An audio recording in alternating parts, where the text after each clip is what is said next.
O conselho para o Banco Central australiano seria: não haja antecipadamente, mantenha-se alerta e tome medidas mais à frente, quando estímulos mais significativos forem necessários para a economia.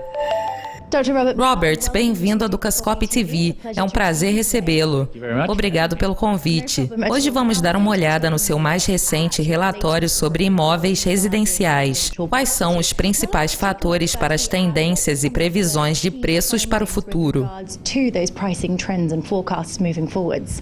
Em comparação com o ano passado ou retrasado, o número de construções no setor residencial aumentou e o mercado passou de uma situação de escassez significativa de oferta de casas, que já durava muitos anos, para uma situação onde todos os mercados, excluindo Sydney, terão um aumento do excesso de oferta.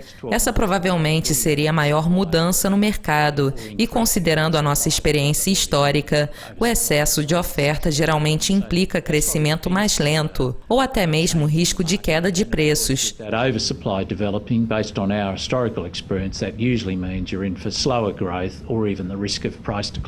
Como sabemos, a demanda de investidores domésticos e estrangeiros em Sydney e nas outras cidades capitais da Austrália é alta.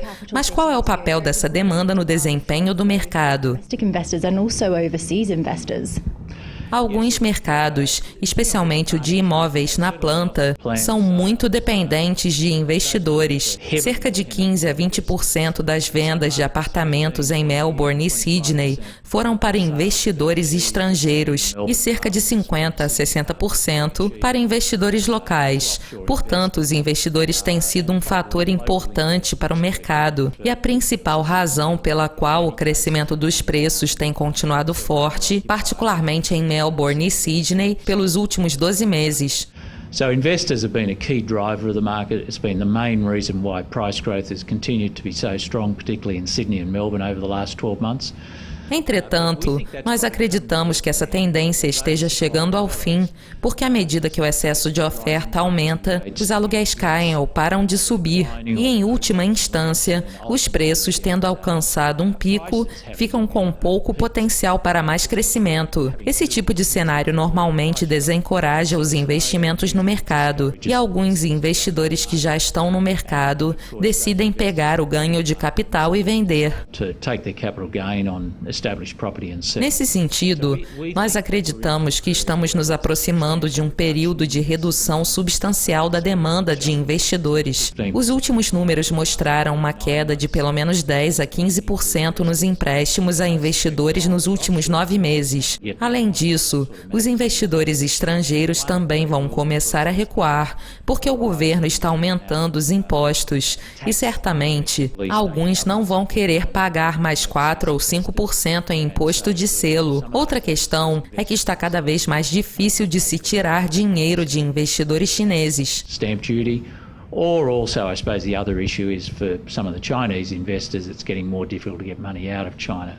Todos esses fatores, juntamente com a evolução do excesso de oferta no mercado, devem provocar uma redução significativa na demanda de investidores estrangeiros. Daqui a 3 a 6 meses até um ano, veremos um recuo gradual considerável dos investidores. No ano passado, quando discutimos o potencial de uma bolha imobiliária na Austrália, o problema era especificamente em Sydney e Melbourne. Entretanto, o seu relatório sugere que a queda nos preços acontecerá em todas as grandes capitais do país. Qual é o tema comum dessa história?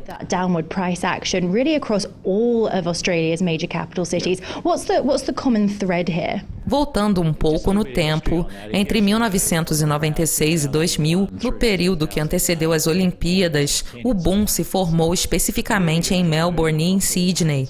Mas de 2001 a 2008, ou 2010 em alguns mercados, nós vimos um boom em todos os mercados da Austrália.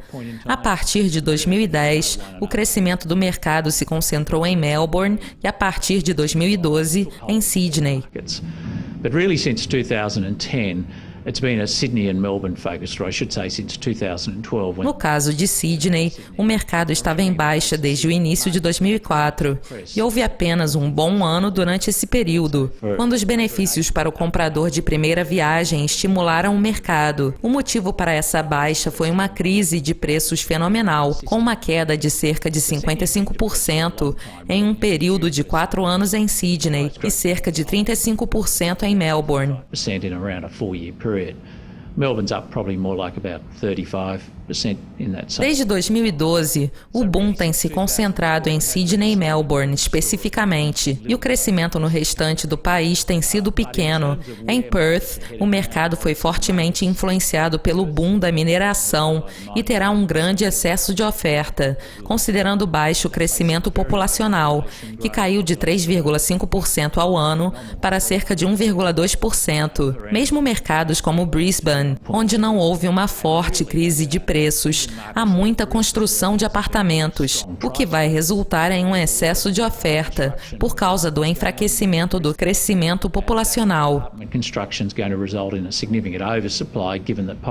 Outro fator importante a se monitorar no mercado é que haverá uma grande diferença entre o que acontecerá com apartamentos e casas. Nossa expectativa é de que as casas tenham uma correção muito modesta, dependendo do grau de excesso de oferta nas cidades capitais. Já os apartamentos provavelmente sofrerão uma correção mais significativa nos preços, particularmente em Brisbane e Melbourne. Os mercados de Sydney, por outro lado, não devem ter um excesso de oferta significativo, certamente não pelos próximos 2 anos. Se o ritmo das construções continuar alto daqui a 3 ou 4 anos, é possível que haja um excesso de oferta e, consequentemente, uma grande correção. No momento, a taxa de juros está em uma mínima recorde e a expectativa é de mais cortes. Como isso influencia essa tendência dos preços no mercado imobiliário?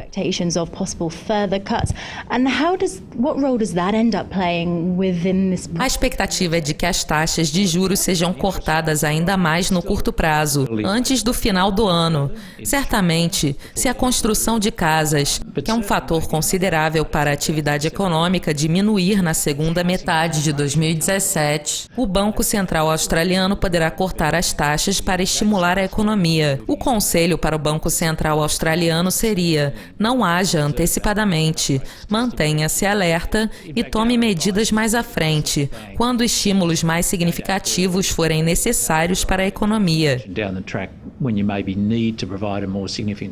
Portanto, o ambiente de taxas de juros permanecerá bastante favorável pelos próximos 2 a 3 anos. Eu tenho observado o mercado por 30 anos e para que uma correção de preços ocorra, normalmente é preciso que as taxas de juros estejam altas, e esse não é o cenário na Austrália. Nesse sentido, essa queda dos preços será causada por um excesso de oferta, agravado pela desaceleração do crescimento populacional, que é um fator crítico para a demanda por casas.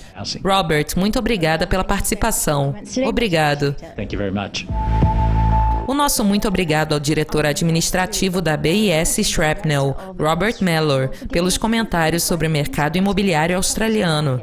Você assistiu ao Sydney Direct da Dukascop TV. Obrigada pela audiência e continuem conectados para mais atualizações. Até mais!